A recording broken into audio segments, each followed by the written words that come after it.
No les voy a relatar la cantidad de medios de comunicación en los que ha participado o que ha puesto en marcha. Solo les diré que es, por supuesto, el director de Es la Mañana de Federico en El Radio, que le leemos en Libertad Digital los fines de semana, y que es columnista del Mundo. Y de entre sus libros, también tiene unos cuantos libros, ensayos, bueno, pues los que más nos interesan y que tienen ustedes a la salida, pues si lo quieren comprar, porque luego tiene Federico la generosidad de firmar los libros. Bueno, pues ha hecho Memoria del comunismo y La vuelta al comunismo, donde va a la raíz de lo que es el comunismo. Nos habla de Marx, de Engels, de Bakunin, bueno, de Lenin, habla de lo que es la naturaleza real del comunismo. Y Federico lleva años advirtiendo y diciendo que 100 años después y más de 100 millones de muertos después, hay todavía periodistas, intelectuales y políticos que consideran que esta ideología es una ideología que hay que respetar y que se puede defender. Como frases de Federico, de sus libros, que parece mentira, porque son un tocho. Hay que leerse 2 libros de este tamaño, que son para muy cafeteros. Bueno, pues son 2 bestsellers, es decir, tiene la capacidad de enganchar a la gente de una forma extraordinaria y de hacer que nos interese, nos importe y queramos conocer algo tan complicado y tan duro como es la historia del comunismo. Bueno, yo termino diciendo, una de las frases que me gusta de Federico es que dice que el comunismo es un negocio redondo para gente sin moral. Y sin más, de verdad, gracias, porque toda esta gente no ha venido a escucharme a mí, o sea que te doy la palabra y de verdad, eternamente agradecidos de tu presencia hoy aquí. Bueno, al revés, muchísimas gracias, María.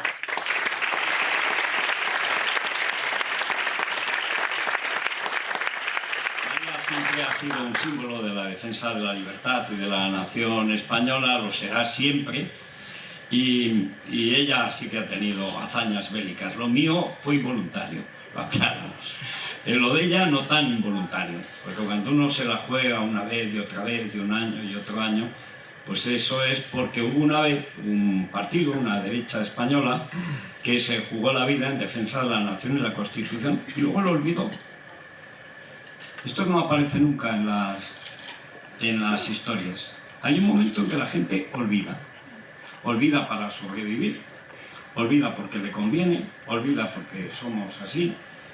Y yo voy a hacer, además, en este libro, que hay que decir que era casi el doble en el original, pues es que me dijo Imelda Navajo, no, 2 tomos no podemos sacar, con suerte venderemos en un tomo 2 ediciones, 7.000 ejemplares, creo que lleva 150.000, o sea que no está mal. Pero era mucho más gordo. Cogía toda la historia, la relación de España y Rusia y todas esas cosas. Pero yo hice este libro, hoy no podría escribirlo. Me he puesto a repasar algunas cosas para esta charla que sean un poco novedosas, porque repito, aquí por ejemplo está, gracias a Alfonso Bullón de Mendoza, a Luis Togores, todos los que aquí están trabajando en ese empeño contra el olvido, que es lo que es la cultura. La cultura es el empeño de no olvidar las cosas. La gente tiende a olvidar las cosas. El animalito humano, cuanto menos bagaje tenga encima, mejor. Más suelto va. Pero la cultura es no olvidar las cosas. Y sobre todo, como decía nuestro gran Gabriel Moritz, no olvidar lo inolvidable. El comunismo es la mayor máquina de matar que ha conocido la historia nunca, con muchísima diferencia. Y sigue absolutamente vivo. Hoy veía, aunque con un aspecto desgalichado y, en fin, reconozco que me ha complacido el espectáculo, a Irene Montero, que es la chica de Pablo Iglesias Turrión, que es el que aparece aquí en el último capítulo. España es el único país del mundo occidental que tiene comunistas en el gobierno. España es el único país del mundo occidental, en la parte occidental que nos queda, porque entre Marruecos y Putin nos están dejando poco, el único país donde todas las leyes que se han fabricado en los últimos 4 años son comunistas de principio a fin. España ha llevado mucho más lejos que nadie la legislación llamada de género, etcétera, todo lo que es la cara actual del comunismo. Cuando hice la vuelta del comunismo, en lugar de una parte, para que veas, María, que era sobre China, la parte de la historia del comunismo chino, que era otro tocho así, tenía ya casi hecho, pero, en fin, urgía lo fundamental, que había llegado Pablo Iglesias al poder. Están en el poder. En España el comunismo está en el poder. Está en el poder igual que en el 36. Dice, bueno, pero el gobierno es socialista. Dice, sí, el gobierno sí, pero ¿y la política? ¿Cuál es la diferencia entre Largo Caballero haciendo política comunista en el 36 y Pedro Sánchez haciendo política comunista en 2023? Absolutamente ninguna, excepto que el nivel intelectual, aunque parece increíble, ha caído. Ya estaba bajo, o sea, pasionaria no tenía un gran nivel, pero al lado de fasionaria era bueno, en fin, primero era un autodidacta y por lo tanto sabía algo. Esta no sabe nada absolutamente, le da exactamente lo mismo. También era lo que llaman en Cataluña una patún, es decir, una gran figura, como los gigantes y cabezudos. Sacaban a la pasionaria igual que sacan a la fasionaria ahora. ¿Pero para tapar qué? Para tapar el comunismo. Esta mañana la fasionaria y la penúltima, creo, nena porque son nenas, de Pablo Iglesias, se peleaban. Dice, bueno, pero ¿hay una pelea entre comunistas? No, hay una discusión. Pero pelea ninguna. ¿Pero qué debate va a tener la comunista Yolanda Díaz con la comunista Irene Montero, con la comunista Yone Belarra? Ninguno. Ninguno, absolutamente ninguno. O sea, las leyes que se han aprobado en España y que si alguna vez Dios se apiada de nosotros, el Papa deja paso a un Papa de verdad y esas cosas, en fin, alguna vez tiene que pasar y se derogan todas las leyes, habrá que derogar todo el aparato legislativo y aún así va a quedar en pie un régimen que es el que ya se ha creado y que tiene a Cándido Conde Pumpido como el gran fiscal Vichinsky, como el fiscal soviético, para asegurar que después de Lenin sigue el régimen y que después de Stalin sigue el régimen.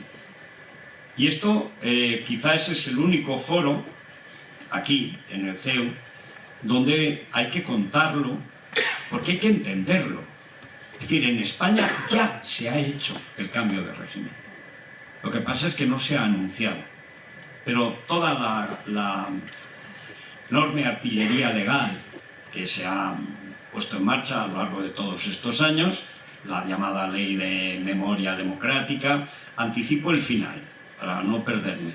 En España el terror rojo sigue vivo. La prueba es que la han hecho terroristas rojos, han hecho la Ley de Memoria que prohíbe hablar del terror rojo. O sea, ayer el Tribunal Constitucional, al que llamé prostitucional con menos motivo hace mucho tiempo, el Tribunal Constitucional declaró legal que la presidenta de las Cortes borrara la referencia que hizo Cayetana Álvarez de Toledo. ¿Se acuerdan cuando el PP tenía una portavoz parlamentaria? Bueno, pues el referido al hijo del terrorista, del fra Iglesias, lo ha declarado legal. ¿Por qué? Porque no se puede llamar terrorista a un terrorista.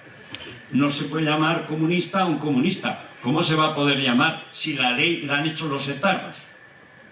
Los etarras han hecho la Ley de Memoria Democrática, que llaman así. Y esto es así. Bueno, con la colaboración, esto es Pablo Iglesias, no lo puedo resistir. Yo lo sé. No tiene controlado, yo no sé dónde está él. Estará con alguna, pero... Bueno, el caso es que y lo malo es que yo no sé apagar esto. No creas. Además, es que no sé cómo hacerlo. Ya está. ¿Ven? Es una mujer providencial, es esta. Si les digo quién me llamaba... ¿No lo has visto? No, porque no veo sin gafas. Florentino. Bueno, pero insisto, y más vale que nos lo tomemos con humor. En España tiene que empezar ahora de verdad la lucha contra el nuevo terror rojo, que consiste en que no se puede hablar del terror rojo, que es la prueba máxima del terror, dominar ya no los hechos, la memoria de los hechos. Yo quiero referirme aquí en el libro a 2 o 3 cosas que sean originales, porque aquí en el CEU, aparte que hay grandes expertos, ya digo, toda la historia de las checas, los que más han trabajado desde sus grandes volúmenes sobre la guerra civil, etcétera, están aquí. Alfonso, Luis, mucha gente de primerísimo nivel. Con algunas de las que están, además me he pasado hace poco por Paracuellos, es decir, que tenemos reciente la visión viva, la visión histórica. Pero lo que yo querría plantear aquí es algo, digamos, más académico. ¿Cuándo empieza el terror rojo? El terror rojo dura hasta ahora mismo, es decir, hasta mañana. Pero ¿cuándo empieza?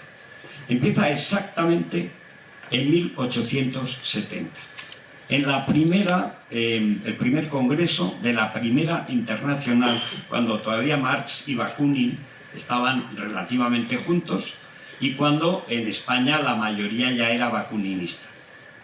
En España se ha creado, sobre todo por culpa de Francia, una especie de visión de que los anarquistas españoles eran distintos, ¿no? Eran idénticos. ¿Cuál era la diferencia entre Marx y Bakunin? Ninguna. ¿Cuál era la diferencia entre Stalin y Trotsky? ¿Quién le metía el pioleta al otro? Ninguna diferencia. ¿Cuál era la diferencia entre Fasionaria y la pobrecita que lloriqueaba hoy porque su ley suelta violadores ahí? Ninguna. Simplemente que una conoció a Pablo antes que la otra. Esta es la historia. Y hay un personaje que es Fernando Garrido, que era un diputado de la Gloriosa, un liberal, que trata de convencerlo y dice, pero ¿cómo vais a renunciar al sufragio? O sea, España es una monarquía constitucional. Ha habido 3 guerras con los carlistas para que España sea una monarquía constitucional. En ese momento está todo el follón que nos lleva después del golpe. Lo veremos después, pero vamos, no tiene demasiada importancia. Es un golpe militar, el del 68, llamada la Revolución Gloriosa, pero que mantiene intactos todas las conquistas democráticas, parlamentarias, desde la primera Constitución de Cádiz. España tiene la 4ª Constitución del mundo, en realidad a todos los efectos la 3ª, después de la de Francia, hasta la guillotina, y sobre todo la de Estados Unidos, que es la primera de verdad. Luego están Polonia y España. Es decir, España tiene todo un siglo en el que la gente muere por la libertad. Y esta gente renuncia a la libertad. Renuncia a la política, renuncia a tratar con los demás. Esta es una cuestión de una gravedad absoluta. Y el pobre Garrido, que conoció a Bakunin, que lo había conocido, Bakunin venía por España, en Valle Inclán le llama el de los ojos de berza, de Bakunin con sus ojos de berza, y efectivamente tiene los ojos de berza. Bueno, y también Kropotkin, que fue mucho más popular que Bakunin, viene a España, no sé qué español, pero es igual. Aquello acabó con el Rosario de la Aurora, todos los kropotkinianos se pelearon, pero él salió, qué buenos son los españoles, qué maravillosos. Y hay un detalle, cuando él está ya confinado en su casa por Lenin, lo visita un español, Ángel Pestaña, que era uno de los jefes de la CNT-FAI, la extrema izquierda comunista pistolera, y le lleva 4 kilos de manteca, porque no tenían nada, estaban condenados a muerte. Y entonces Kropotkin, el príncipe Kropotkin, estaba en una casa con su mujer y un gabán que era todo lo que tenían para taparse en la cama. Y gracias a la manteca, pues 8 días, a los 8 días murió. Es decir, la presencia del comunismo en España es vivísima desde el principio. Lafargue, el yerno de Lenin, autor, lógicamente, del derecho a la pereza, le dice en una carta a Marx, es en España que se puede constatar la influencia de Bakunin. Es él quien ha inyectado a los hombres de aquí el desprecio a la política. Y esto es fundamental porque existe una tendencia en muchos aspectos de la vida política. Cuando no se puede con algo, hay 2 posibilidades, ir a por ello o retirarse. Y en estos momentos hay una gran tendencia a retirarse. Yo lo veo en la gente joven, que no se puede ir contra esto, yo me dedico a mi casa, yo no quiero saber nada. No. La política es una condena, es una obligación. Es la obligación de ser libre. Y si no eres libre, serás esclavo. No hay alternativa. Hay una frase que me molesta especialmente y se repite mucho ahora. Disfruten lo votado. Pero vamos a ver, tú imbécil, ¿no ves que hay gente que no está disfrutando? ¿Cómo que disfruten lo votado? ¿Qué pasa? ¿Tú no votaste? Es que encima a lo mejor no votó. Disfrutan lo votado. ¿Pero tú qué te has creído? ¿Que estás por encima de los demás? Este espíritu estúpido es hoy omnipresente en mucha gente joven que detesta lo que está viendo, pero no encuentra el camino. Hay una Yo hago una referencia en este libro, pero por resumir y que no se diga, los crímenes que Bakunin, también los marxistas después, perpetraron en España. Por esa cosa de que los anarquistas en España, con Gerald Brennan, eran vegetarianos, comían un poquito de tomillo, decían hermano lobo y cosas así. Bueno, atentaron contra Alfonso XII y contra Alfonso XIII. Mataron a Cánovas del Castillo, la máxima figura conservadora. Mataron al más brillante de los liberales canalejas. Mataron a Eduardo Dato, el creador de la Seguridad Social en España. Apuñalaron, que no lo mataron de milagro, a Antonio Maura, el gran jefe del Partido Conservador.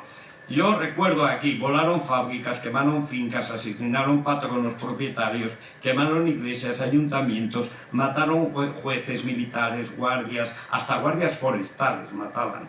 Tiraron bombas en el liceo, tiraron bombas en las procesiones, tiraron bombas en las bodas, tiraron bombas en todas partes. Y encima se quejaban de que en España no había Estado de Derecho.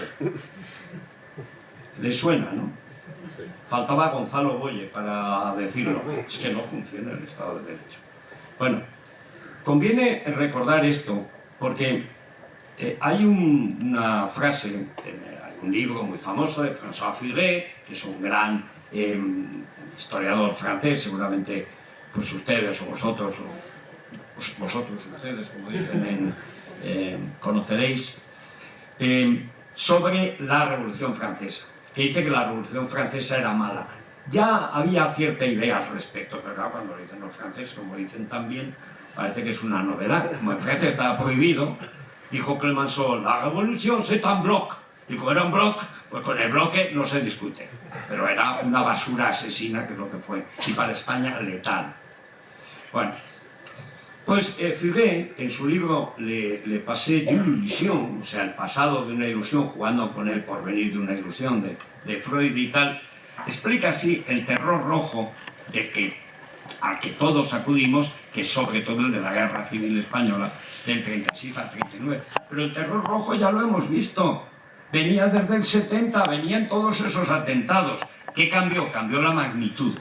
Pero en la esencia, el derecho a matar y matar a todo el mundo lo tenían desde hacía 40 años.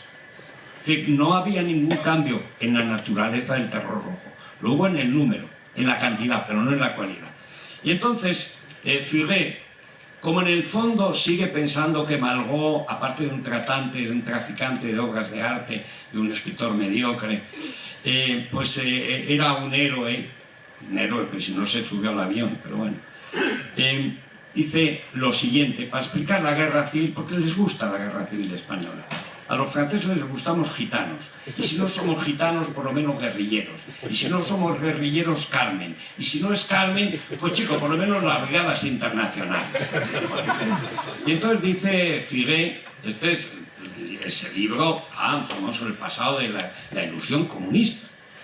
La España de esta época, 1936, está desde hace varios siglos en la periferia política de Europa, encerrada en su pasado, excéntrica, violenta. Ha seguido siendo un país católico, aristocrático y pobre, en el que el antiguo régimen sigue siendo poderoso, alimentando contra él las pasiones revolucionarias.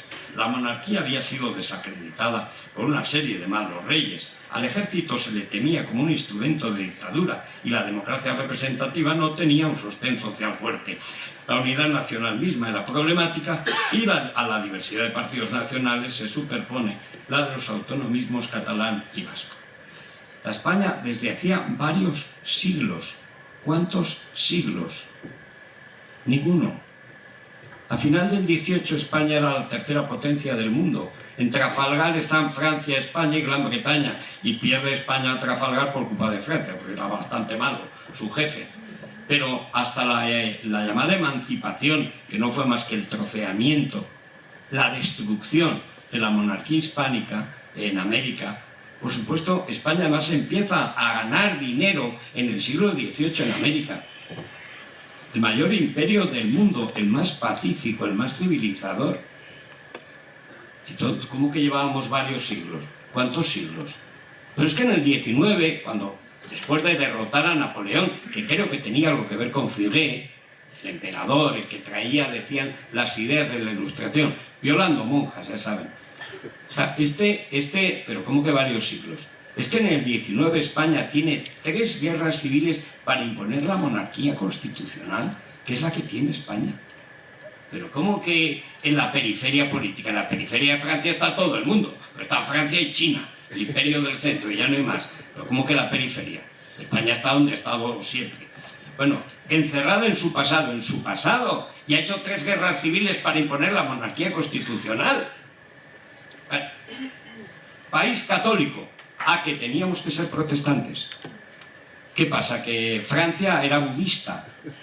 O sea, había alguna obligación de no ser católico. Todo lo grande de España es católico. Y hay que decir que casi todo lo católico grande es de España. O prácticamente todo. Este papa actual no lo sabe, porque odia a España, por lo tanto el catolicismo. Pero en fin. Dice, y pobre. Bueno, pobre relativamente. No tan pobre, éramos más pobres que Francia, porque todos los países han sido siempre más pobres que Francia.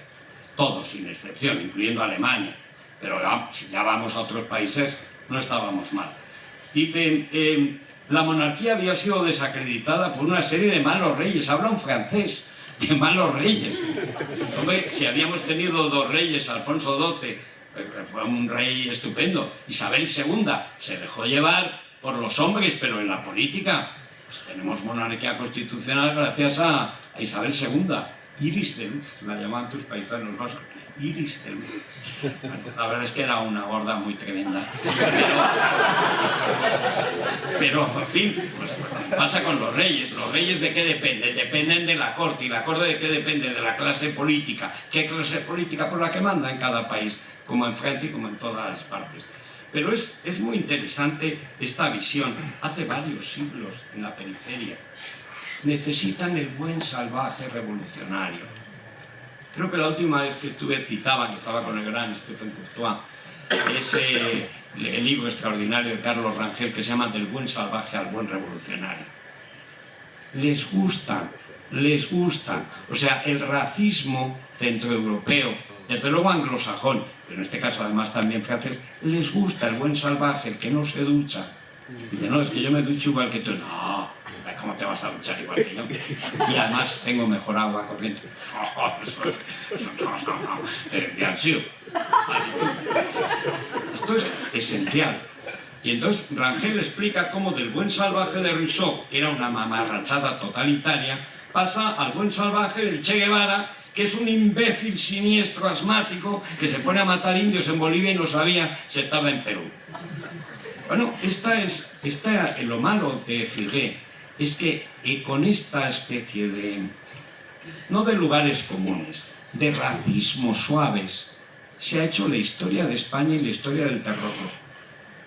Gracias a estos autores bien pensantes, Hugh Thomas, etc., hemos tenido una historia de España en la que el terror rojo no existía. Yo cuento aquí una anécdota que es tremenda. Serrano Poncela, que es el responsable técnico de las masacres de Paracuellos, son comunistas españoles, yo lo explico aquí. El libro de Julius Ruiz, que le han puesto verde, dice la verdad, no es verdad que fueran soviéticos, fueron comunistas españoles que eran como todos los comunistas, pues asesinos, iban a eso, a matar. Pero los comunistas, los socialistas, la izquierda republicana, todos los partidos del Frente Popular, sin excepción, incluyendo el PNV, los meapilas del PNV, que tenían 2 checas en Madrid. ¿Para qué querían 2 checas en Madrid? Para torturar a la gente en misa, en euskera, o sea, no sé muy bien a qué querrían 2 checas en Madrid. Bueno, el terror rojo, sucede una cosa, Serrano Poncela publica un libro, y entonces Fernández de la Mora, ministro que fue de Franco, era el gran intelectual del régimen en ABC, puso una reseña favorable. Y el fiscal general del Estado, Antonio Reol Tejada, creo recordar, le manda una carta y dice, pero usted no sabe que este es el de Paracuellos. Y le contesta al otro, sinceramente, no tenía ni idea.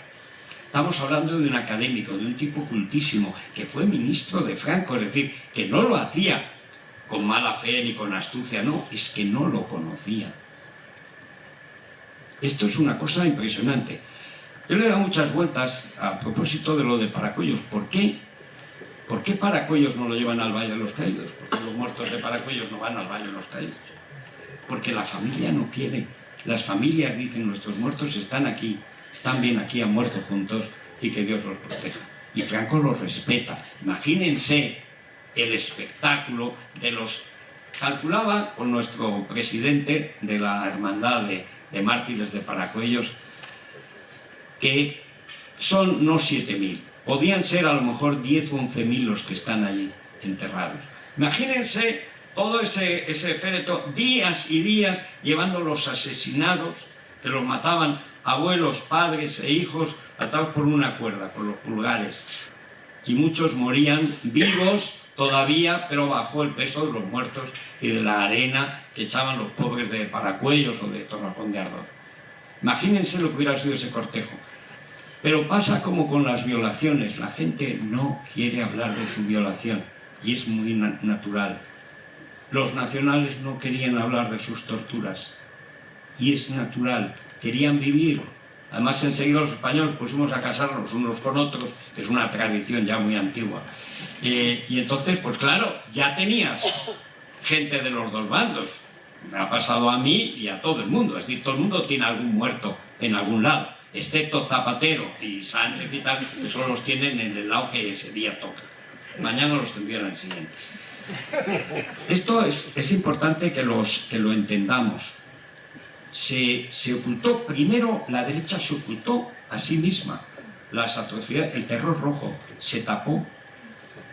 Realmente hasta Zapatero no hay un resurgir de la historiografía, no los buenos historiadores que siempre lo han trabajado, y empieza a recuperarse el libro de Slayer, etc. Este mismo, hace una semana, Pedro Corral sacó en Libertad Digital el testimonio de un piloto francés que acompañaba a Slayer, representando a la Cruz Roja Internacional, que llevaba los testimonios de Paracuellos en un avión para Francia y que dos Polikarpov del ejército de la República lo ametrallan para que no lleguen los testimonios. Milagrosamente, aunque uno muere, una niña queda inválida y tal, pero se finge que cae y consigue aterrizar y salvan la vida. De todo esto no cuenta nada. Yo cuento una historia que vi personalmente. Ricardo de la Cierva, que ya tenía, su padre fue asesinado en Paracuellos cuando él tenía 14 años. Él no lo sabía. Él luego edita Slayer, reedita sus libros, hace libros sobre el terror rojo. El desconocimiento que hay es increíble. Increíble. Y decir, ¿por qué? Pues porque era gente decente que no quería remover tumbas, ni hablar de que violaron a su abuela. Y eso hay que entenderlo. Lo que pasa es que, claro, políticamente, 4 generaciones después, esto es letal. Es letal no entenderlo. Yo no digo entrar en detalles, pero hay que saberlo. ¿Y qué es lo que nos preocupa? Primero, que en el exterior somos gitanos, que un día nos dio por matarnos así para salir una película de Gary Cooper. Y otra vez, pues porque ahora no sé qué pasa en España. ¿Cómo son los españoles? ¿No? Qué raro. No, lo que pasa en España es que el terror rojo ha vuelto. O sea, con José Luis Rodríguez Zapatero ha vuelto el terror rojo. El día que dice, es que a mi abuelo lo mataron los otros 3 abuelos. Es igual. Él eligió su abuelo, eligió la guerra civil. Y desde entonces vivimos en la guerra civil. La ley de memoria democrática es el terror rojo, el moderno, el peor. El peor, porque si tú no hablas de eso no tienes ningún problema. O si hablas de pasada, en todas partes se cometieron atrocidades, los dos bandos fueron malos, yo no quiero tener que elegir entre lo malo y lo malo, me gustaría pensar en otra cosa. No, la estación de Madrid se llama Almudena Grandes Violaciones, debería llamarse. Esta señora se ha burlado de la violación y asesinato de la Madre Maravillas y otras monjas por milicianos sudorosos, decía, sudorosos, y le han dedicado, es la estación de Madrid. En fin, yo no quiero aburrirles, además si luego quieren preguntar, pues mejor preguntan o lo que les apetezca. Lo que sí les animaría es a no pensar nunca que alguna cosa está terminada o concluida. salvo el Quijote, que termina bien y termina mal. El Quijote, como dirá el spoiler, muere. Pero la historia no termina nunca, no puede terminar nunca. Solamente en la mentalidad totalitaria hay finales de la historia. La historia no puede terminar. Y lo malo de España es que quieren terminar nuestra historia. Y nuestra historia no la van a terminar. Porque en cualquier circunstancia, en cualquier dificultad, a lo único que no puede renunciar una persona es a la dignidad de su memoria. Es decir, yo puedo no quejarme, lo que no puedo es olvidarme del palo que me han dado. Y si me olvido, mal asunto, porque al final no soy nada. Esto es una cuestión que a mí me gustaría trasladar. Y yo he escrito este tocho y luego el otro libro, y hay muchos que escribir, y además conviene verlos. Pero primero, el comunismo mata porque tiene que matar, porque es una ideología contra la propiedad y la gente no quiere que le quiten su propiedad, así que hay que matarla. Y luego está muy mal matar a la gente, y entonces hay que mentir. El comunismo, digo aquí, es mentira y terror. El terror, porque es que si no, no ganan. Y la mentira, porque es que si no, no prosperan. Y ahora estamos en la parte de la mentira que acompaña al terror. Pero son los mismos. O sea, no crean ustedes que la señora Fasionaria y ni la Montero, ni Pedro Sánchez, ni tal, vacilarían pero ni un segundo en hacer lo mismo que hizo el gobierno del 36. No vacilarían ni un minuto. ¿Por qué? Porque cuando uno está en un proceso histórico, cuando uno elige un papel en una película, lo sigue hasta el final. Y ellos han elegido el papel de verdugos y nos han adjudicado el de víctimas. Y sobre esto no tiene que haber ninguna duda.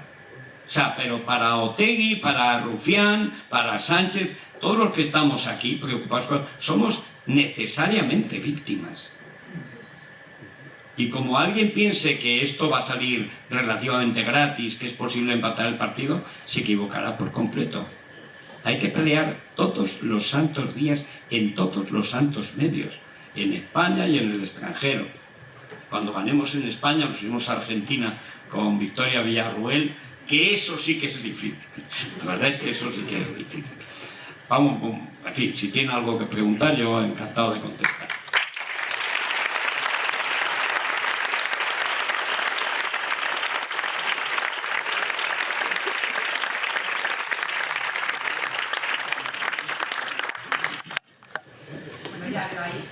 Una mano, tenemos un micrófono. Qué gusto hablar con usted, don Federico. Yo lo conocí de pura chiripa hace 2 años que llegué a Madrid. Una verdadera revelación. ¿Y por qué no se le conoce en Hispanoamérica? Usted tiene cosas que decir que resonarían brutalmente en Hispanoamérica. Y yo sé que se refiere mucho a Argentina, pero el punto cero no es Cuba, no es Argentina, no es Perú, ni Chile, es México. México es donde quieren ganar porque saben que con eso copan a Estados Unidos. ¿Qué puede hacer usted? Necesitamos campeones, tenemos todo en contra. Tenemos medios en contra, grandes empresas en contra, solo tenemos campeones. Rayo ha sido muy exitoso, 500,000 seguidores en YouTube, muchos en Hispanoamérica. Usted tiene 600,000, pero en la hora rosa necesitamos... No solo en la hora rosa. Es que gusta más en México lo de Luis Miguel, sinceramente, que lo de Pedro Sánchez. A Luis Miguel, sí, pero necesitamos, en México no hay gente como usted. No hay gente como usted, necesitamos escuchar a gente como usted. Bueno, muchísimas gracias. Yo, como siempre, donde me inviten, teniendo en cuenta que además aquí estoy trabajando. Es que tengo todos los días un programa de 6 horas, hago las columnas del Mundo, hago el domingo el ensayo de Libertad Digital, tengo familia, tengo que ver el fútbol, en fin.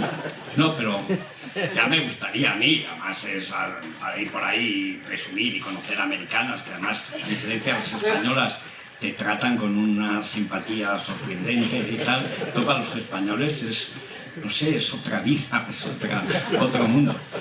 Pero la verdad es que, en fin, pues ahora que he terminado ya el libro de la derecha y ya dejo de escribir libros de política por un tiempo, pues a lo mejor esta temporada que viene sí que voy más a América. Es verdad que me han invitado, pero tengo una empresa como Karen Blixen, tenía una granja en África, entonces pues estoy aquí atendiendo a... No crea usted que aquí en España el trabajo es pequeño, ¿eh? Pero es verdad que en México tengo Alaska, además todos los días, ahí en la Crónica Rosa, que además es muy inteligente. El gran problema de México, como decía Octavio Paz, es que los mexicanos no han asumido que su padre se llama Hernán Cortés. Y mientras eso no se asuma, es muy difícil arreglar todo esto. Eso está cambiando. Claro, es verdad que yo estoy viendo, sobre todo, por parte, además, de la intelectualidad liberal que viene de izquierdas, que, sin complejos. Lo he visto en Perú, lo veo en Argentina, lo veo en México, está pasando, bueno, por supuesto pasó en Venezuela antes con Rangel, etcétera, siempre con Cuba, pero en México había, con el propio Octavio Paz, que es gente de primerísimo nivel, digamos una especie de protectorado. Es decir, ellos podían decir lo que fuera de la dictadura perfecta, como la llamaba Mario Vargas Llosa, siempre que no pasaran a la política. Entonces, por la política allí es peligrosa, te matan y esas cosas, ¿no? Pero México es verdad, estoy convencido. Yo creo que AMLO es un peligro infinitamente peor que el del Papa. O sea, en estos momentos, el peor enemigo de la libertad en el mundo es Andrés Manuel López Obrador. Cuatro frases que delatan a un tlaxcalteca genuino. O sea, Andrés Manuel López Obrador, más indígena no puede ser, ¿no? Pero es verdad, y además, como miente, como respira, en eso ha sido un precursor de Sánchez. Dice, bueno, pero lo que dice este tío es mentira. Le da exactamente igual. Y además sonríe. Y luego mira con pena al que le ha recordado, recuerdo a mi amigo Jorge Ramos, que le hace una pregunta y le saca a los muertos de México el año pasado. Dice, pero, presidente, han muerto 60.000 personas, no 30.000, como dice usted. ¿Eso será su opinión? Le dice, es la estadística. Dice, pues no, es la estadística oficial. Otra pregunta. ¿Le da igual? Ese tipo de gente amoral, que es igual que Maduro, que Cristina Kirchner, que Castillo, les da exactamente igual. Ese es el nuevo comunismo, que en España además representa el Cártel de Puebla con Garzón, Rodríguez Zapatero, y en cuanto llegue al paro, por supuesto Pedro Sánchez, que entrará en ese negociado. Es un enorme negocio. El Cártel de Puebla, que es el narcotráfico del Cártel de los Soles, más el comunismo de toda la vida, con Putin, China, etcétera, bueno, es que es un negocio extraordinario. Así que iré a México, a lo que sea. Esta mañana le contaba a Alaska que en mi vida intelectual alcanzó su cenit un día en que yo escribí hace años una pieza, digamos, semanal de política internacional, cuando la guerra de Nicaragua y todo aquello. Y entonces un día me dice Carlos Alberto Montaner, gran amigo y gran liberal, me dice, Fede, increíble, esto es el éxito, ha comprado tu columna La Trompeta de Cholula. Como que la Trompeta de Cholula pagará por publicar tu columna. Y bueno, ya está, ya, en fin, porque no viven mis padres y no puedo decir, papá, ya lo he conseguido. Gracias. ¿Qué es lo que le lleva a una persona joven, igual que a una persona joven hoy el nazismo le repugna diametralmente desde el minuto uno? ¿Qué es lo que podemos hacer a nivel de cultura, a nivel de organizaciones, a nivel de eventos, que lamentablemente no hay ni un solo medio aquí que yo sepa, perdón, igual me equivoco y meto la pata, pero no veo a nadie de La Sexta, no veo a nadie de Telecinco, no veo a nadie... La libertad digital que ya... Quería decir, ¿qué es lo que podemos hacer para decir, escúchame, esto es, como lo acaba de decir usted, acaba mal seguro? Acaba mal seguro, no ha acabado bien en ningún sitio, con lo cual, ¿qué es lo que te atrae? Mi pregunta era básicamente esa, ¿qué podemos hacer no para atacar las consecuencias, sino para evitar que en la mente del joven, y no quiero manipular, pero que en la mente del joven digas, oye, mira, piénsatelo bien porque es que esto no va a salir bien, no lo apoyes, no va a salir bien. Gracias. Bueno, yo creo que se tiene una idea exageradamente optimista del joven, para empezar. Por eso todos los fascismos, los comunismos, siempre está el culto a la juvenolatría, ¿no? Bueno, básicamente es la moda. O sea, la gente se hace comunista porque es la moda. Porque se lleva, no lleva toda la vida y va cambiando. Y ha ido cambiando. Y ahora soy antisistema, pero en el fondo comunista. Y ahora soy de género, pero en el fondo comunista. Y ahora soy trans, pero en el fondo comunista. Y ahora me hago del arte, pero comunista. Y ahora soy vegetariano, comunista, vegetariano. Y así todo. ¿Por qué? Porque inmediatamente tienes acceso a una buena imagen y además a dinero. O sea, buena imagen entre los demás. Es más, si ahora me dice, mira, este pobre fue comunista de joven, pobrecillo y tal. Si hubiera dice que este tío era fascista. O sea, ¿por qué me hice yo comunista? Por moda. Por moda, porque además contra Franco, los que éramos echados para adelante y aventureros, ¿qué ibas a ser? Pues del partido, que era lo único que había frente. Pero con una diferencia. Entonces había gente de todas partes que por moda se metía en esa historia. Bueno, y que te jugabas 4 años de cárcel, de que tampoco es ninguna tontería. Éramos 4 gatos, siempre lo digo, y 2 policías. O sea, esta historia del antifranquismo es que me da la risa. Cuando yo veo ahora todas estas mamarrachadas del Barça, es que yo estaba allí. O sea, no me lo tienen que contar. Yo tiraba panfletos en el Nou Camp. ¿De qué? ¿Pero de qué? O sea, no había nada más franquista que Barcelona. La Vanguardia, que ahora es de extrema izquierda separatista y basurienta, en esa época se hacía con hueco grabado y tal, impresión clásica. No podías coger La Vanguardia, había tantas camisas azules que daban en negro, en el blanco y negro de La Vanguardia, que llevabas siempre las manos manchadas. Tú sabías quién leía La Vanguardia porque llevaba las manos manchadas. Era tremendo, todo eran camisas azules. Oye, fue cambiar aquello y ahora todos han sido antifranquistas de siempre. El conde de Godó, el que hizo grande de España Campechano. Una visión de futuro que tenía el hombre extraordinaria. Y luego dice Campechano Granjeta, dice, me ha traicionado, Javier me ha traicionado. ¿Qué te va a traicionar? Se lo diste por dinero. Entonces, como los árbitros del Barça te compraron. O sea, no fue un error, te compraron. El problema con los jóvenes es que es muy difícil luchar contra una moda. Pero por volver al caso de Barcelona, ahí tropiezan con un hecho. La lengua que habla sobre todo los hispanos, no los españoles. En Cataluña es el español y además se niegan y no les da la gana. Y ya que los tratan mal, ellos les responden con un profundo rencor. No se asimilan. ¿Y en qué canta Rosalía? Pues tiene que cantar en español, como es natural. ¿Y en qué canta Chanel, que es de origen cubano? Pues tiene que cantar en español. Porque al final el negocio está pues donde lo hace Piqué, en Madrid. En Madrid, en Miami, en Buenos Aires y en Estados Unidos. El problema de fondo es que llevamos un siglo de retraso. Y con una diferencia. Yo veo ahora los libros que se publicaban en los años 40, 50 en España, por ejemplo los de Castro Delgado, los del Campesino, había digamos, dentro de la derecha. Daba igual, porque en este caso da igual que sea democrático o antidemocrático. Si eres anticomunista, eres anticomunista. Lo que se publicaba en las editoriales de Barcelona, en los años 50 y 60, de primer nivel. Yo leí El Archipiélago Gulag en Barcelona en el 74, me parece que sale, a la vez que en Francia. Es decir, y había una voluntad clara de hacerlo. Eso en la derecha ha desaparecido. Es decir, los medios de comunicación y en la edición, la derecha política ha conseguido exterminar cualquier voluntad de resistencia.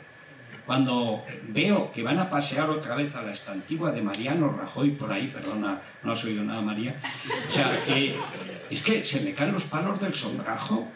Pero si estos tíos canallas son los que acabaron con la derecha intelectual, vamos, lo han acabado, pero han hecho todo lo posible. Todos los medios de comunicación son de extrema izquierda, no de izquierda.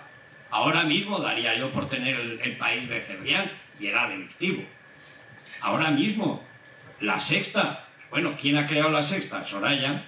¿Quién ha creado La 4? El Partido Popular. ¿Quién ha mantenido Televisión Española y la mantiene como lo que es? El Partido Popular. Pero es que no es un movimiento, digamos, de unos cuantos malévolos, es que obedece a una especie de voluntad de hacerse perdonar. ¿Pero hacerse perdonar qué? Pues que vienen del bando nacional. Si es que han asumido que como son del bando nacional, que son culpables de haber ganado la guerra que te declararon. Si en Rusia hubieran ganado los blancos en vez de los rojos, bastante mejor estaría Rusia y de paso Ucrania. Pero está tan dentro que todas las manifestaciones estéticas, que son tan importantes, y que la derecha esta de la economía es lo único importante, no quiere saber nada, pues claro, es que sobre 10, 10. Llega un momento en que consigues un estatus de raro, y entonces te aceptan. O sea, yo ahora soy raro. Entonces ya puedo ir a cualquier sitio, y si ahora dijera, Ferreras, quiero ir a tu programa. Hombre, Federico, por cierto, faltaría más. Ya cuando has sobrevivido a todo, entonces te encapsulan, ya eres un raro. Y entonces como un raro eres respetable, escotado, el pobre dragón, que recién... Pues ya, digamos, somos parte del paisaje, no nos han podido destruir. Como decía Unamuno en Endaya, me falta Gredos. Pues claro, también necesitan estar... Por la mañana lo primero que pasa en la Moncloa son las transcripciones de radio. Y esto no es, esto es así. Lo primero, y saber qué piensa el enemigo. Porque claro, el enemigo no es Cuca. El problema es que eso lo podemos hacer en la información, en la opinión, en los datos, digamos, que se están debatiendo, pero en la estética no. En la estética se ha producido un fenómeno que es de reivindicación de lo español, que ha sido acuto. Y el fenómeno, sobre todo en Madrid, de los ayusas, que es un fenómeno estético. O sea, el éxito de Ayuso es un triunfo estético, es una reacción estética contra la izquierda. Han cogido a una chica que parece un anuncio de Carbonell de los años 30, esta es nuestra Agustina de Aragón, y además lo es. Entonces, pero ese es el caso, el único caso que ha habido en la derecha desde que hay democracia, en el que estéticamente la derecha se pone por delante. Pero ha sido espontáneo, ¿eh? No porque sus dirigentes, sus élites estén al tanto, ¿no? Así que vamos a ver. Perdón, pero quería hablar de este señor que... Gracias. Usted ha explicado perfectamente cómo Furet interpreta España, y es una perspectiva. Furet no es de izquierda, claro, es una perspectiva que surge de la visión, digamos, de la grandeur francesa. Y es al mismo tiempo una perspectiva que los historiadores, los políticos también franceses de izquierda comparten. No tanto del punto de vista, digamos, del aspecto romántico, o sea, los gitanos, cuanto del punto de vista político, o sea, guerrilleros. Pero usted dice, esa es la perspectiva del extranjero, del exterior, perdón. No, de Italia, desde Italia hay una perspectiva totalmente diferente. O sea, un historiador, que no es solo historiador, sino filósofo, como Benedetto Croce, en su Historia de España, muestra una perspectiva, muestra una imagen fundada de España completamente diferente. Niega la leyenda negra, por ejemplo, y todas otras cosas. Pero se puede decir, bueno, Croce no es de izquierda, pero no comparte una perspectiva de grandeur como Francia o con Furet. Sí y no. ¿Por qué? Porque Croce es un sostenidor de la idea del primato civile e morale degli italiani de Gioberti. O sea, no viene de una tradición más corta que Francia, sino, en cambio, más larga. Y la sostiene. Y la afirma como, digamos, identidad y, entre comillas, superioridad. Pero al mismo tiempo, a partir de esta autointerpretación de superioridad, considera que España es superior. O sea, hay una otra perspectiva que no es ni, digamos, unilateral como la grandeur francesa, ni ideológica como los historiadores de izquierda franceses. Y solo, nada más, ninguna pregunta, solo una contribución pequeña. Bueno, muchas gracias, pero es que lo trágico es que es verdad que en Italia siempre hay una visión matizada de España. Matizada, en total verdad, porque también es un país católico maltrecho por la historia, porque ha sido maltratado y tal. Pero el problema es que durante el franquismo solo leíamos lo que venía de París. Digo, hombre, ¿de algún sitio más? No, solo París. Es decir, durante prácticamente 30 años nos hemos educado en francés. Yo soy de la última generación que estudiamos francés desde los 12 años. Llevamos 7 años francés, cuando el francés ya no servía más que para ir al Congo. O sea, pero era francés. ¿Por qué? Porque Francia era lo que los catetos progres españoles ya en la institución de enseñanza habían creído que era Francia, lo que Atenas creía que era Francia. Bueno, pues Francia es Francia. Y está muy bien que sea Francia, y además no puede ser otra cosa más que Francia. Pero el problema es que la idea de que hay un modelo universal de civilización y no diversos modelos, porque es verdad que Francia ha tenido su propio modelo, digamos, de esplendor, como lo ha tenido Gran Bretaña, como lo ha tenido España. No son los grandes imperios. Detrás de los grandes imperios hay un pensamiento, hay una reflexión. Y lógicamente España, como Italia, que son las dos grandes, digamos, civilizaciones católicas, porque Francia es católica, pero se entiende con los turcos, Francia siempre traicionando al bien, por eso es más rica, además.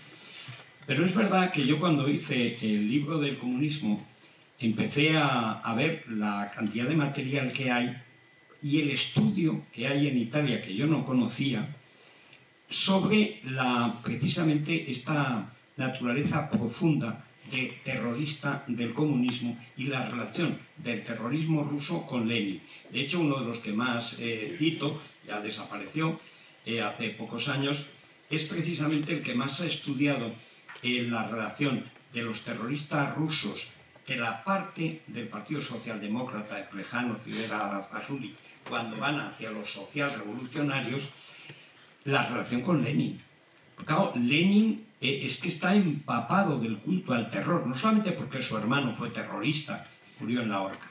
Y eso, la primera vez que yo lo he visto bien explicado ha sido en Italia, no en España. Tal vez porque en Italia, con la experiencia de las Brigadas Rojas, lo han pensado más, han tenido más tiempo para pensarlo. Pero es verdad que en Italia como en España estamos malditos, o sea, nos ha pasado algo. Todo el mundo piensa en, ¿y París? Bueno, ¿y París qué? ¿Y París qué? No pasa nada, pues ahí está París y Nueva York está allí. Se idea, no, pero es que hay que hacer. No hay que hacer, no, hay que ser lo que eres, hacerlo bien. Es decir, la historia de Italia es la historia de la cultura occidental. Bueno, ahora han descubierto en España, no sé si sabe, unas reliquias de 5 siglos antes de Cristo, y por tanto de Roma, de Tartesos, la primera gran civilización que demuestra que la civilización estaba en todas partes. Pero en España, estoy pensando, es que lo veo y me estoy acordando en Italia de algo que me obsesiona en los últimos años. Yo soy un devoto de la música napolitana. Entonces yo no conocía la historia de Nápoles, ni cómo se carga Inglaterra el reino de Nápoles y en el fondo destruye lo que sería la gran potencia italiana, rompiendo Italia entre el norte y el sur. Yo cito aquí que todavía la última vez que los españoles no entran en la secta comunista es cuando van a apoyar a Garibaldi. Y que hay como, no sé, pero como 700 que van ahí a apoyar a Garibaldi, que no fue más que un instrumento que destrozó toda la parte sur de Italia, ¿no? No sabe uno qué hacer ante esta especie de maldición histórica. Con Croce pasa como con Ortega. Además, casi siempre se le cita por lo no importante. Pero, porque eso es una maldición que tenemos. Yo empecé a leer de verdad a los clásicos españoles de política después de los 20 años. Y he tenido un excelente bachiller y tal. Pero tú, cuando estudias, te fijas por lo que teoría tiene que ser. Y lo que tenía que ser siempre era Francia. Siempre era París. Yo leía a Proust antes que a Galdós. Pero eso no, palabra. Yo he leído a Galdós con 35 años, eso sí, todo. Pero a Proust lo leí con 17 años. ¿Por qué? Pues que era Francia, era lo que había que leer, era lo máximo. Uno en cultura aspira siempre a lo máximo, debe aspirar a lo máximo. Entonces aspirábamos a lo máximo. Ahora aspiramos a un bien pasar, aspiran. Pero nosotros no. Y lo máximo, por desgracia, y estábamos muy equivocados, no era América y no era Europa, era París. Ni siquiera Francia, era París. Y muchos de los males que pasan en la política española, yo lo cuento aquí como el enmascaramiento del terror rojo se hace en París. O sea, toda la historia de Souvarine, cómo manipula la realidad del terror soviético, cómo hace que la masonería francesa acepte el terror de Lenin y no lo denuncie. Desde l'Humanité, con el primero que hace Kryczynski, es el primero que hace las crónicas del terror rojo cuando se está produciendo en vivo y le impiden y le censuran la publicación l'Humanité, que entonces era el periódico del Partido Socialista. Dice, ¿cómo es posible? Pues es ahí. Es decir, el enmascaramiento del terror rojo empieza en Francia y continúa allí. Hombre, ha cambiado la cosa. Después de Macron casi cualquier cosa es posible, ¿no? Pero está allí. París tiene el veneno de la política y además lo transmite. Por alguna razón tiene el don de transmitirlo. Nosotros no lo tenemos, ni en Italia ni en España, no digamos en Portugal. No tenemos ese veneno, esa capacidad de transmitir. Lo que me pasa a mí es lo más importante que ha pasado. Pues no. Bueno, pues ellos creen que sí. Ojalá. O sea, pero muchas gracias. Quería preguntarle, llevo 26 años fuera de Cuba, ¿vale? Y estoy muy agradecido al pueblo español, evidentemente, por la acogida que me han dado aquí. Aunque no llevo 26 años aquí, me fui a Estados Unidos 8 años. Y cuando llegó Obama, dije, no, ya salí huyendo de Zapatero, ahora me tengo que ir de este. Que fue algo que me preguntaron en la frontera. Es decir, cuando aquí pase algo parecido, le dije, pues me tendré que ir otra vez. Es decir, no me queda otra.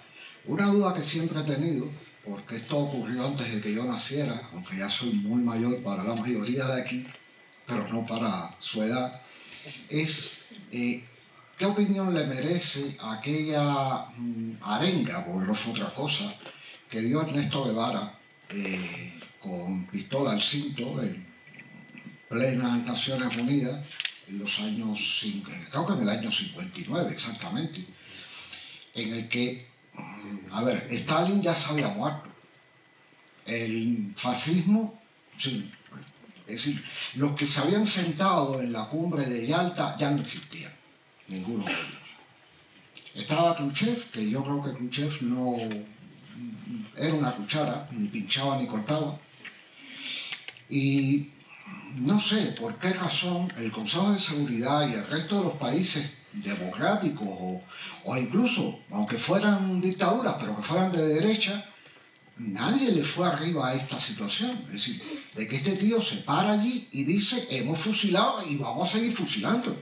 Es decir, yo lo digo, todavía es el nombre de ese personaje, no de ese, del otro, el que lo puso ahí, me cuesta trabajo decirlo. Es decir, me metí en la cabeza una tal autocensura que yo el nombre le decimos el caballo, el uno, el no sé qué, pero tú lo sabes, el tiempo que has vivido en Miami, este bandido, también generoso a costa de las masas. Sí, a mí me da mucha gracia todo esto que está viendo, una gracia, digamos, un poco morbosa, ¿no? De que yo llamo a mi madre y mi madre me dice, es que van por el mismo caminito de aquí en los 60. Dice, ahora viene lo de la reforma urbana. Ya llegó. Sí, sí, es una tras otra. Sí, ahora lo único que han cogido es la cosa esta de los gays, como si no nos hubieran machacado, porque yo soy gay. Sí. y también prefería ser el rarito que estaba en contra del régimen a que abiertamente vivieran que era gay. Entonces, la pregunta es esa, ¿no? La de Ernesto Guevara, y qué opinión le merece esa situación en ese entorno. Bueno, yo creo que la capacidad que tiene la izquierda para degradarse es infinita. Es decir, hace falta, por ejemplo, hoy el numerito con estas que van de feministas, de género y tal, Che Guevara es el primero que crea un campo de concentración para homosexuales. La UMAP, las unidades militares de ayuda a la producción, eran básicamente lugares de represión y muerte, muchos de ellos porque además los vejaban, muchos se suicidaban o se deprimían y se suicidaban. Lo hace él personalmente. Además pone el trabajo será hombres, parodiando lo de Hitler, Arbeit macht frei. Esto Hermann Terz, que está ahí, sabrá, lo dirá mejor en alemán. Pero es de el trabajo será libres, no, el trabajo será hombres. Falta decir hombres como yo. Bueno, esto yo recuerdo haber hablado con Néstor Almendros cuando hizo Conducta Impropia. Conducta Impropia se publica, se emite en Televisión Española, porque está José Miguel Ullán, que en paz descanse, que era un gran amigo de La Libertad y de como un tío que venía también del PC. La gente que no viene de la izquierda no se mueve. Son poquísimos. Los que venimos, como ya estamos indultados, yo como he sido antifranquista ya puedo decir lo que me dé la gana. O sea, como lo que quiera. A favor de Franco, me da igual. O sea, a mí ya no me pueden decir nada. Pero claro, la mayor parte de la gente no. Cerraron el programa. Era un programa que se llama Tatuaje. Metió en 2 partes Conducta Impropia y cerraron el programa. Estamos hablando de tipos de Felipe González, que no es que fuera comunista. Era peor. Iba a Tropicana y se fotografiaba con las mulatas. ¿Por qué? Porque hacen esa cosa típica del esquizofrénico aprovechador, que es que no quiero saber lo que pasa aquí. ¿Estás viendo? No quiero ver. O sea, pero ¿cómo es posible que ser comunista y gay después del Che Guevara? Lo son. Y llevan la camiseta del Che, a lo mejor se excitan. O sea, vamos a ver. Pero, ¿cómo es posible? Yo creo que las Naciones Unidas, el destino mejor sería ser cerradas. Con un lanzallamas limpiar aquello. Dice usted lo del Che Guevara. Pues anda que Arafat con pistola al cinto y encima con una rama que decía que era de olivo y encima la había cogido de un arbusto. O sea, era una cosa grotesca. Son una pandilla de estafadores y asesinos. Yo saco aquí en la memoria del comunismo una foto en que está el Che Guevara, ahí así, están Sartre y Beauvoir, están sentados en un sofá, pequeñitos y empequeñeciéndose ante la figura de este asqueroso sujeto analfabeto que le encargan el Banco de Cuba y firma Che, y fue firmar Che el peso que estaba a la par del dólar y nunca más se ha recuperado esa moneda, pues encima era maléfico y siniestro. Bueno, ¿por qué? La moda. ¿Usted ha visto alguna vez una estrella de 6 puntas en las camisetas? ¿Cuántas hay de 5 puntas? Alguno dirá, ¿es satánico? No, es comunista. No es satánico, no, es comunista. Es la estrella de 5 puntas, es la estrella soviética, es lo del Che. Seremos como el Che, es la misma basura de siempre. Pero es que ves a chavales con 18 años que están con la cosa del Che. Y dices, tú sabes lo que estás diciendo. ¿Tú quieres que te quiten la casa? Ah, no, mi casa no. Pues hombre, Yo lo que sí cuento aquí, que esto me gustó porque me costó trabajo averiguarlo, es lo mal que lo pasó en los 2 últimos años. Cuando Castro lo mete ahí, lo encierra y lo tiene ahí hasta que lo manda a morir a Bolivia, y todo el mundo creyendo que no existía, que no lo sabía, pero él sabía y está ahí en Cuba viendo por la televisión al caballo. Y el tío burro está ahí aguantando meche, cuando lo sacan lo mandan a morir allí. Esa parte me gusta. Pero es un problema creer que la ONU, donde hay además países con derecho a veto, funciona para algo. La ONU no ha funcionado nunca para nada y ahora me parece que tampoco. Muchas gracias. Yo quisiera relacionar lo que hemos hablado durante estos 2 días sobre el Congreso de Víctimas del Comunismo y si esta conferencia se llamaba Terror en España, ¿cómo podríamos interpretar ese terror en Europa a la luz del siguiente titular publicado en 2020 en el medio de Público, pero bueno, fue una noticia. Cuba, Rusia y China, la diplomacia de las mascarillas que beneficia a Italia. Me refiero al país en el que estalla el coronavirus en Europa y fueron estos 3 países, China, Rusia y Cuba. Sí, Cuba, China y Rusia, los que ayudan primeramente, si ese terror persiste todavía. Bueno, hace muy poco, en una de esas hazañas que comete Pedro Sánchez es inagotable.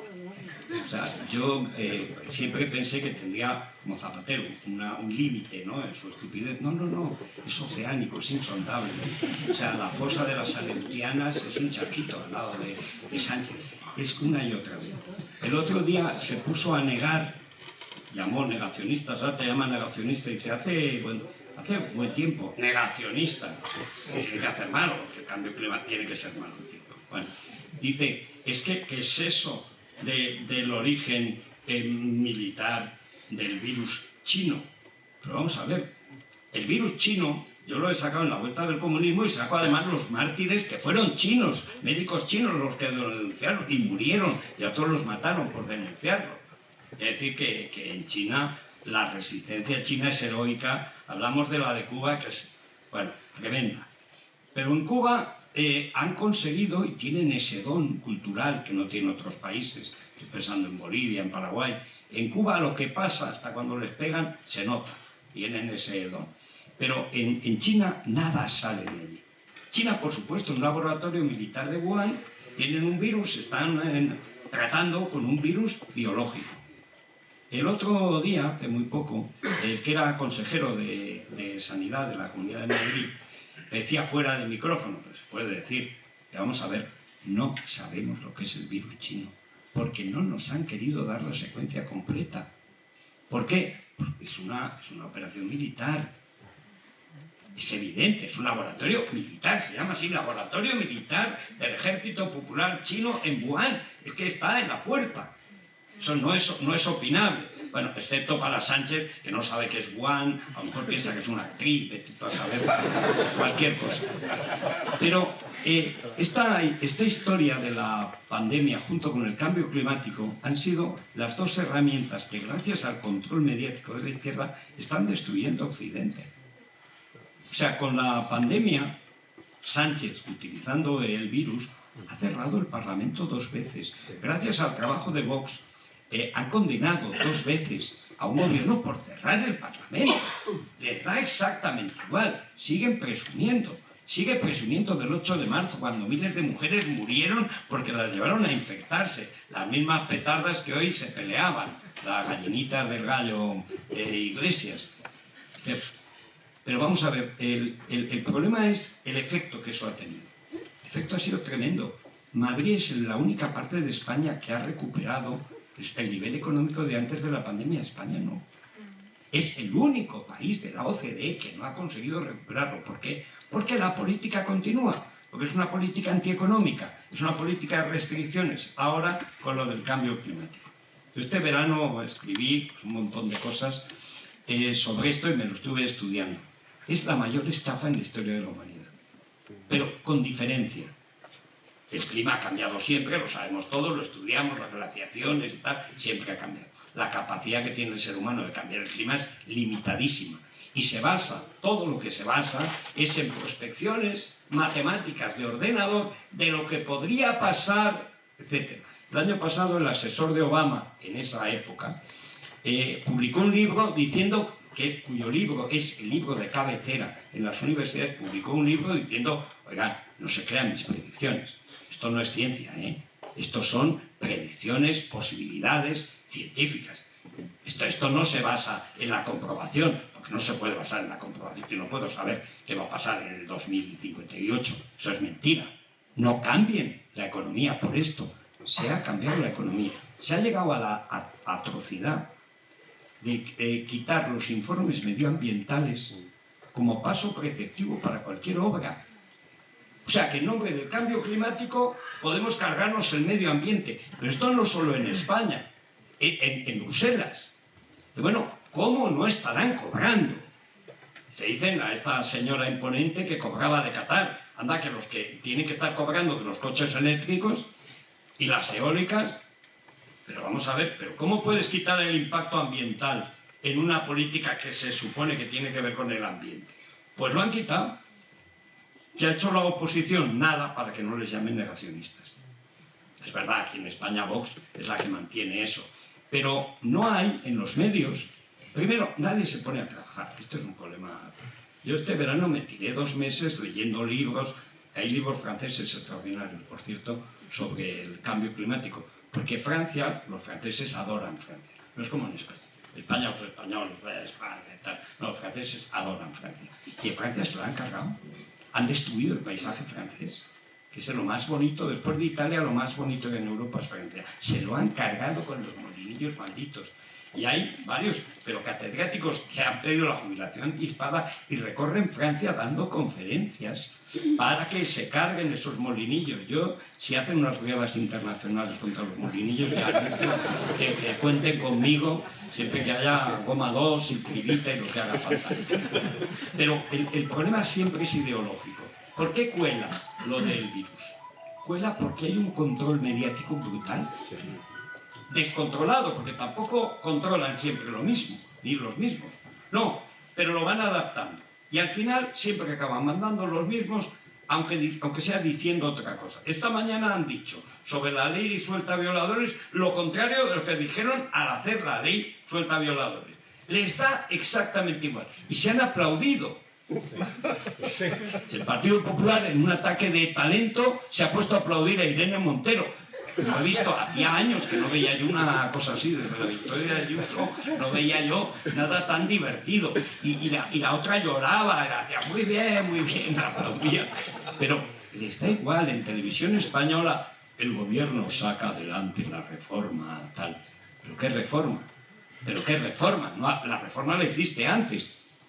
Bueno, el control mediático es total. Y luego hay otra cosa. El otro día leía un informe de la capacidad de fijación que tiene ahora el ser humano, sobre todo los jóvenes. Entre 7 y 12 minutos máximo. A partir de los 7 minutos necesitamos una gratificación, una novedad, un susto, algo. Pero más de 7 minutos ya no aguantamos. Y esto es un cambio, es una mutación. O sea, yo cuando voy por la calle veo a un montón de gente que va, además no sé por qué, van así. Parecen egipcios o a Osiris. Yo entiendo que lo llevaran aquí, pero no, van así y le hablan así, que si no, cuelga tú. Y van así. ¿Pero por qué? No lo sé, debe estar dentro de la especie, había un mecanismo, una enzima, ¡pum!, se ha activado y van así. Pero esta gente no está bien de la cabeza, no está bien, y además no va a estar bien ya nunca, porque ya la cabeza la tienen del revés. Entonces, claro, ¿cómo le cuento yo lo del terror rojo a una persona que va así por la calle? Luego resulta que a lo mejor es socio del Club Libertad Digital. Es posible. Porque hay de todo, ¿no? Pero yo creo que lo único es tomarlo con humor y no rendirse. Es decir, ellos tienen el poder, pero nosotros tenemos razón.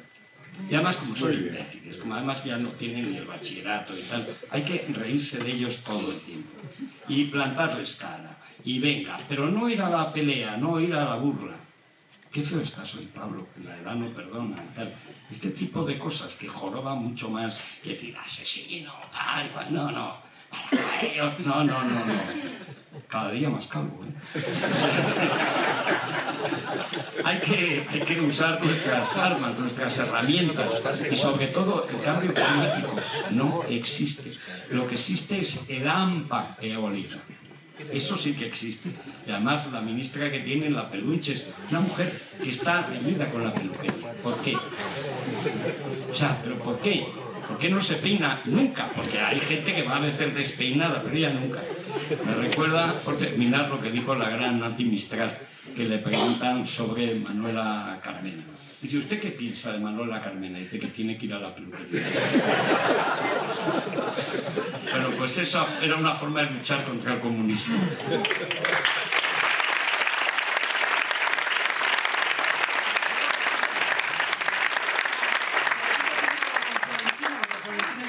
Esperando y no entiende. Estamos fichando a alguien. Claro.